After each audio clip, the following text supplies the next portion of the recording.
Diego, il faut que tu tournes une vidéo. Ok, quand ça? Maintenant. Bon bah du coup je vais vous parler des jeux vidéo. C'est bien parce que je serai la première personne à le faire. Ceci est un mensonge. Avant toute utilisation, demandez conseil à votre spécialiste et lisez la notice d'emballage.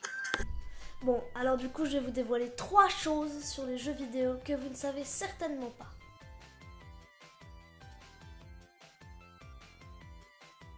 1. Comment c'est fait? Tout simplement avec des techniques basiques.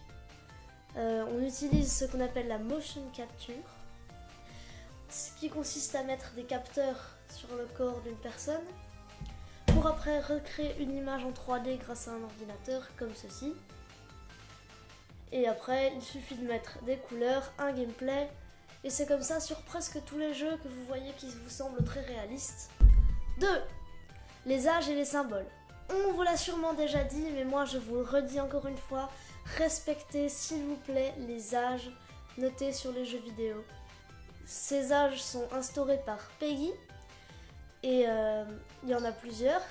Il y a 3 ans et plus, 7 ans et plus, 12 ans et plus, 16 ans et plus, 18 ans et plus. Ces âges, respectez-les, mais respectez-les, d'accord, c'est bien de le dire, mais il faudrait quand même savoir pourquoi les respecter. Vous avez déjà tous vu des images violentes dans les films. Si vous avez vu Pirates des Caraïbes, sans réfléchir, vous pourriez vous dire « Bon, bah, j'ai vu assez violent, je peux jouer à Assassin's Creed. Pour moi, c'est bon. » Mais après, si on réfléchit, on va plus loin. On se dit tout simplement, dans Pirates des Caraïbes, je vois quelque chose, c'est quelqu'un d'autre qui fait les actions violentes. Et dans les jeux, Assassin's Creed par exemple, c'est moi qui, au travers du jeu vidéo, fait les actions violentes. Et des études scientifiques ont prouvé à plusieurs reprises que les personnes qui jouaient à des jeux vidéo pour 18 ans et plus et qui n'avaient pas encore 18 ans avaient des comportements violents dans la vie réelle.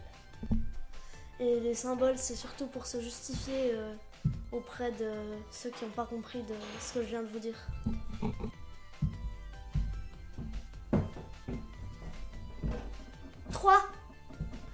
L'addiction. L'addiction, c'est le fait de ne plus pouvoir s'arrêter, d'être dépendant, d'être accro. On est addict aux écrans. Au bout d'un moment, quand on en a fait trop, c'est normal, mais comprendre pourquoi, tout simplement parce que déjà, au départ, il y a longtemps, on était des chasseurs-cueilleurs, donc des proies potentielles pour les tigres et tout ça. Et donc les écrans bougent. Ce qui bouge, ça nous attire tout de suite parce que ça pourrait être un ennemi potentiel. Dans les jeux vidéo, on fait des choses qu'on aime beaucoup faire dans la vraie vie. La coopération, aider les autres. On aime bien aider les autres, se faire passer pour un héros parce qu'on a aidé quelqu'un. Dans les jeux vidéo, il suffit de s'asseoir sur son canapé et de bouger les pouces pour le faire. Rien de plus simple, alors que dans la vraie vie, si on l'aide, on peut prendre des risques et parfois impardonnables.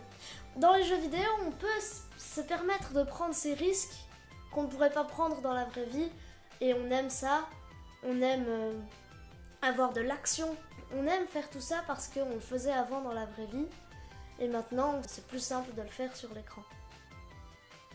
Donc en fait, les écrans, pour nous, c'est un peu comme un gâteau pour le cerveau.